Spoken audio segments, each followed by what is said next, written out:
People pay for what they want before they pay for what they need. But it's important to be out of network because then you can charge a fair fee for that, a fee that makes sense. Not be subjected to a fee that makes you not want to do that kind of service. It's almost like, let's say you open up your dental practice in a certain part of town where maybe it's like the worst part of town, like, and then whatever you do, you can't recover from it because the people who come to that neighborhood can't afford you, right? It's kind of like that. Imagine if you're on that PPO plan and they control your fees. Doesn't matter how great your skills are. Let's say you could have taken Dr. Hornbrook's class and you are like one of the best, but you have to do the work for $8,000 when really you should be paid $18,000. Like, you will give up. You'll be like, no point even trying. Just say, forget it. Let me add another dimension to this. Yeah. When a patient finds you by looking up, they go to their website, the dental insurance company website. Let's say their company provides Blue Cross Blue Shield insurance, and they go to the Blue Cross Blue Shield website to find a dentist who's in their network. The truth is, could you get a good patient from Blue Cross Blue Shield? Could you get a good one? Absolutely, yes. Yeah, you bet you could.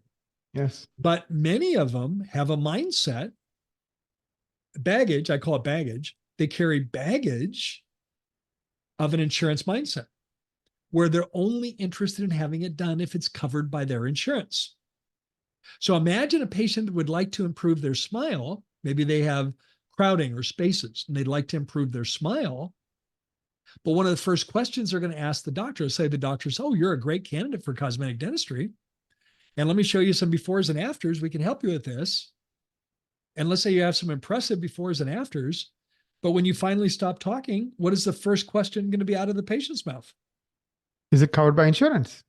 Well, unfortunately, this isn't covered by your insurance because cosmetic dentistry is more sophisticated and dental insurance is only covered the most basic things. So unfortunately, no. And very often, sadly, it's like throwing a wet blanket on their interest. It's like, well, never mind. Never mind. So being in network takes you away from doing more of the kind of dentistry you want to do because you're pushing the ball uphill. And you're talking to people that only want to have it done if it's going to be free. And frankly, high value services aren't free.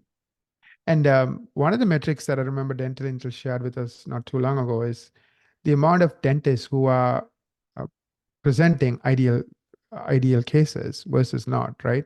Many of these PPO plan dentists are not even presenting ideal case anymore. They just have given up. Just say, well, Naren, it's human nature. If you're a dentist that's heavily involved with PPO plan, by the way, most PPO practices, it's not a little bit that's PPO. Right. It's 80% of the practice, 85% of the practice, 90% of the practice. When let's use the lower number just for argument. Let's say 80% of your practice is PPO. And every time you present, and I'll just pick a range of high value services, smile design, implants, adult orthodontics, oral conscious sedation, complex restorative dentistry. If every time you present something like that and the patient asks, well, is this covered by insurance? And when the answer is no, they say, never mind. What's human nature? Human nature is to quit banging your head against the wall. Yeah. And you take it personally. Like you feel like, oh, something is wrong with me. I'm not good at this, It's personally demoralizing. Yeah. And human nature is if you keep banging your head against the wall, pretty soon you're going to stop, you're going to stop that. Stop that. And so you stop presenting that dentistry because they're not interested. And you make the assumption that everybody's not interested because you've had enough of that in your reality to have that be your reality. Right. But imagine the difference. Imagine that you can go out of network successfully. And now we introduce marketing that attracts a patient. Think of all the different ways we can say cosmetic dentistry. Let's say cosmetic dentist near me. Right. What about some people know the term veneers, porcelain veneers? How about how much is a porcelain veneer? How about ways to improve my smile? And imagine that you have patients finding you on page 1 of Google. They're seeking out improving their smile and they find your office. It's literally like night and day in terms of the ability to do more of the kind of dentistry you'd like to do, because now you have people asking. You'll have new patients say, "Doctor, I heard that you do cosmetic dentistry. I don't like the crowding in my teeth. is that something that could be a possibility for me? Instead of, is it covered by insurance? Right. Total different perspective. And so adding high value services is a real key to not only a thriving practice, but it's a key to doing more of the kind of dentistry you want to do. And it's a key to really changing the complexion of your practice. Instead of 80% of the people that are only interested in something if it's free, now the majority of your practice is composed of people that are interested in what you can do to improve their oral health. Makes such a difference. I've had Absolutely. clients, when I look at a case, I look at the fee mix and I look at the range of services, and I'll see that they don't do much in terms of cosmetic dentistry. And I'll ask, hey, doc, what's your take on doing cosmetic dentistry? And a lot of times they'll say, well, I'm really interested in it. I was a member of the AACD back when, and I ended up dropping my membership, but I kind of quit offering it because I was just banging my head against the wall. Well, what if that could change? Well, if we, doctor, if we could attract patients that were not an insurance mindset, that were interested in cosmetic dentistry, would that be of interest to you? What's the answer in this case? You bet. Absolutely. Yes. Show me how to do that.